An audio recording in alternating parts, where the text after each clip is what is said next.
In the heart of West Africa, a story whispers on the wind, a tale of a boy who couldn't walk, a prince they tried to kill.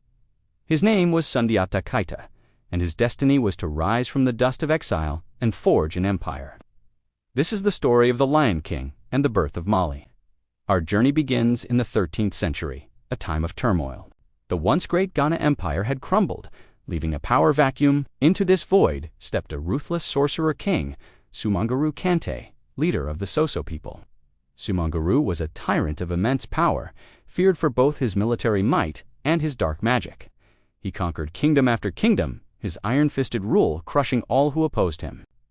Among those who fell were the small Mandinka kingdoms, including the land of Sundiata's birth. Sundiata was born a prince of the Keita dynasty, but his childhood was marked by tragedy and hardship. He was crippled, unable to walk, and was a constant source of shame and ridicule.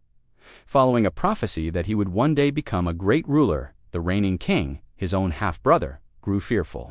This fear, coupled with Sundiata's disability, led to his exile. Along with his mother, he was cast out, forced to wander from kingdom to kingdom, seeking refuge. These years of exile were not wasted. They were a crucible that forged the boy into a man. He learned the ways of different peoples, the arts of diplomacy, and the strategies of warfare.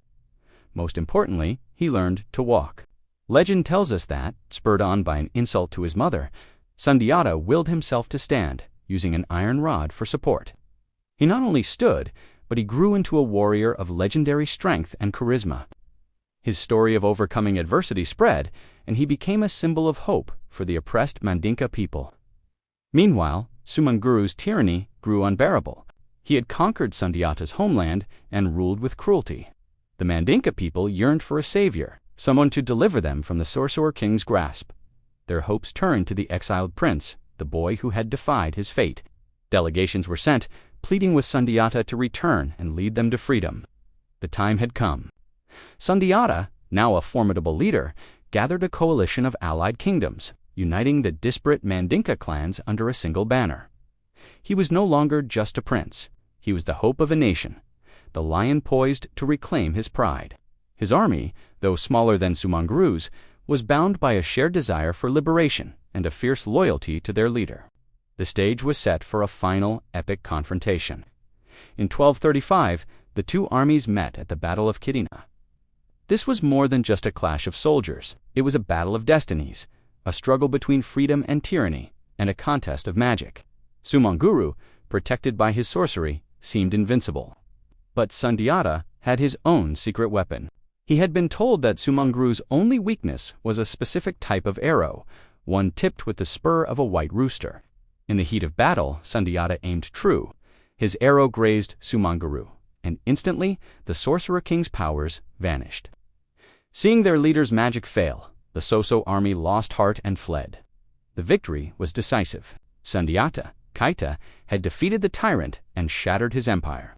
From the ashes of the Soso dominion, Sundiata founded a new, greater empire, the Mali Empire. He established his capital at Niani and was declared Mansa, or King of Kings.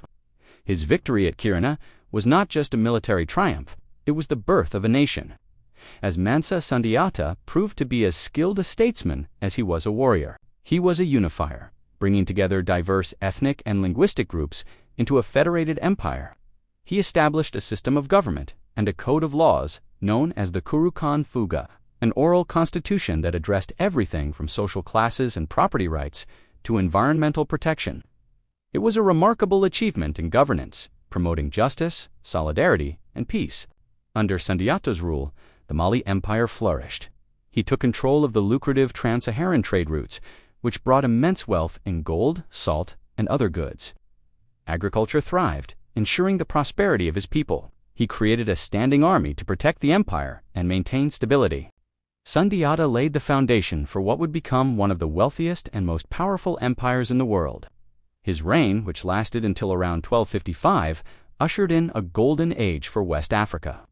The legacy of Sundiata Keita, the Lion King, is immeasurable. He is remembered not just as a conqueror, but as a unifier, a lawgiver, and the father of his nation. His story, passed down through generations by griots, the oral historians of West Africa, is an enduring epic of perseverance, courage, and the triumph of the human spirit against all odds. It's a reminder that even from the most difficult beginnings, true greatness can rise. The empire he built would later be ruled by his famous grandnephew, Mansa Musa, whose legendary wealth would capture the imagination of the world. But it all started with one boy, the prince who couldn't walk, who rose to become the Lion of Mali. Thank you for joining us on this journey into the past. If you enjoyed this story, be sure to like, subscribe, and hit the notification bell for more tales from history. What part of Sundiata's story inspires you the most? Let us know in the comments below. See you next time.